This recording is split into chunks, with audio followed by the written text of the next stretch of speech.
개인회생 정말 쉽지 않은 길이죠. 그런데 이 과정에서 조건부 인가라는 말을 듣게 되면 머릿속이 정말 하얘지거든요. 그래서 오늘 이 조건부 인가가 대체 뭔지 속 시원하게 한번 파헤쳐 보겠습니다. 자, 그래서 가장 궁금한 거, 조건부 인가. 이거 정말 큰일인가요? 다들 이 말 듣자마자 심장이 덜컥 내려앉는다고 하시더라고요. 그쵸? 이거 보세요. 인터넷에 조금만 검색해봐도 이런 글들이 정말 많아요. 조건부 인가 떴는데 큰일인가요? 매년 소득 보고해야 돼요? 월급 오르면 돈 더 내야 해요? 와, 이 글자 하나하나에서 그 불안함이 느껴지지 않으세요?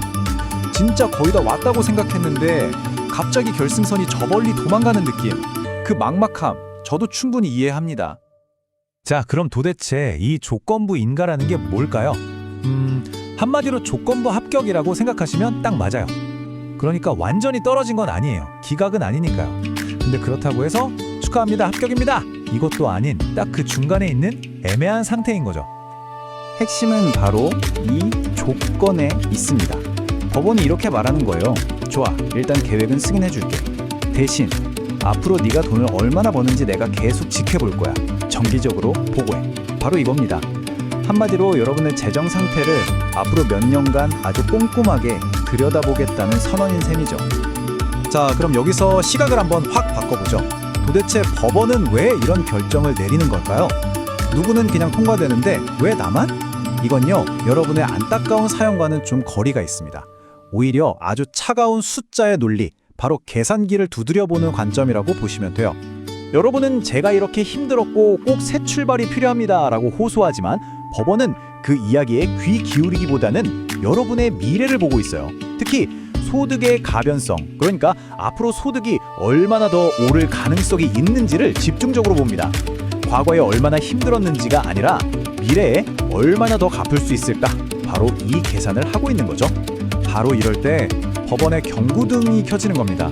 한번 보세요. 첫째, 나이가 젊다. 특히 20, 30대.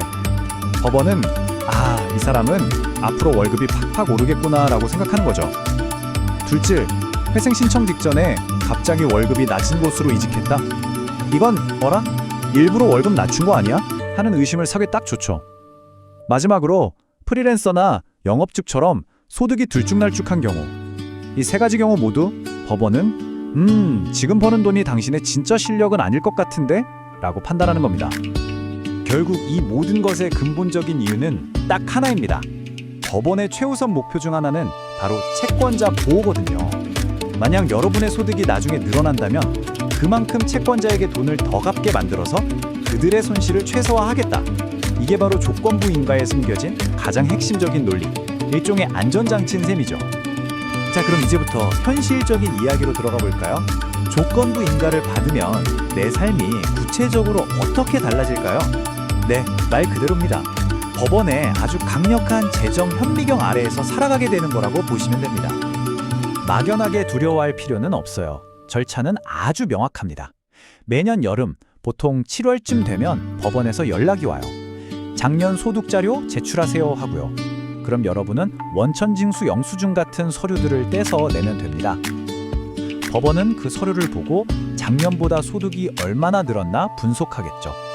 그리고 만약에 소득이 기준치, 보통 한 10에서 20% 이상 올랐다. 그럼 변제금이 올라갈 수도 있는 거고요. 딱 이 흐름이에요. 매년 반복되는 연례 행사 같은 거죠. 그런데 여기서 정말 깜짝 놀랄 만한 사실이 하나 있습니다. 에이, 월급만 보는 거 아니야? 천만에요.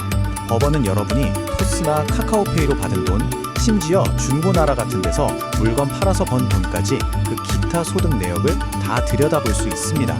요즘은 전산망이 워낙 잘 되어 있어서 숨길 수가 없어요. 이 점은 정말 중요하니까 꼭 기억해 두셔야 합니다. 하지만 그렇다고 해서 법원이 돈 더 내세요 하면 그냥 네 하고 다 낼 수만은 없잖아요. 가만히 앉아서 당하고만 있을 수는 없습니다. 이건 일방적인 통보가 아니에요. 우리도 우리의 재정적 안정을 지키기 위해서 아주 논리적으로 방어할 수 있는 방법들이 분명히 있습니다. 이 상황을 보면 마치 줄다리기 같아요. 법원의 목표는 명확해요. 여러분의 소득이 오르면 변제금도 같이 올리겠다. 즉, 유동적으로 만들겠다는 거죠. 반면에 우리의 목표는 매달 내는 돈을 예측 가능하게 안정적으로 고정시키는 겁니다. 이 두 목표가 팽팽하게 맞서는 거죠. 그럼 어떻게 방어해야 할까요? 감정에 호소하는 건 아무 소용이 없어요. 철저히 논리와 증거로 싸워야 합니다. 첫째, 수행 가능성을 주장하는 거예요. 판사님, 이렇게 매달 내는 돈이 들쭉날쭉하면 제 생활이 너무 불안정해져서 이러다 회생 자체를 실패할 수도 있습니다. 라고요. 둘째, 다른 법원의 판례를 가져오는 겁니다. 서울회생법원에서는 요즘 이렇게 안 하던데요? 하면서 최신 트렌드를 제시하는 거죠. 그리고 가장 중요한 셋째, 바로 생계비 증가를 증명하는 겁니다. 월급이 올랐다고요?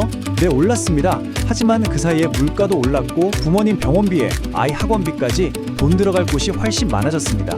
이렇게 구체적인 영수증과 서류로 소득 상승분을 상쇄시켜버리는 거죠. 그러니까 우리의 최종 목표는 딱 이거예요. 소득은 올랐지만 실제로 내가 마음대로 쓸 수 있는 돈, 즉 가용소득은 하나도 늘지 않았습니다. 오히려 줄었습니다. 이걸 증명해야 되는 겁니다. 이 논리만 제대로 먹히면 월급이 아무리 올랐어도 변제금이 오르는 걸 막을 수 있는 거죠. 좋습니다. 자, 그럼 이제부터는 정말 실전입니다. 이 상황에서 살아남기 위한 생존 가이드, 여러분이 절대적으로 지켜야 할 규칙들을 알려드릴게요. 딱 3가지만 기억하세요. 첫째, 모든 것을 기록하세요. 월급 명세서, 보너스 받은 내역, 모든 소득 자료를 그냥 파일 하나에 다 모아두세요.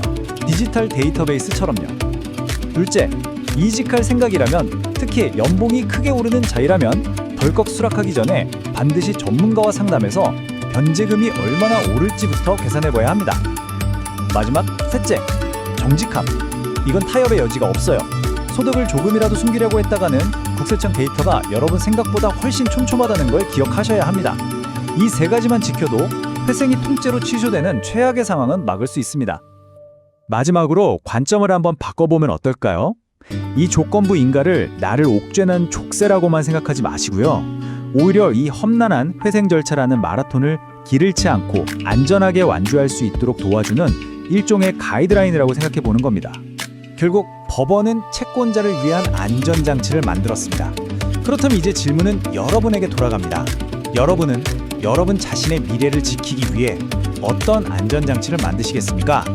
정직하고 그리고 아주 전략적으로 또 꼼꼼하게 준비한다면 이 골치 아픈 조건부 인가는 더 이상 불안의 대상이 아닐 겁니다. 새로운 시작으로 가는 길에 있는 그냥 관리 가능한 하나의 과정일 뿐이죠.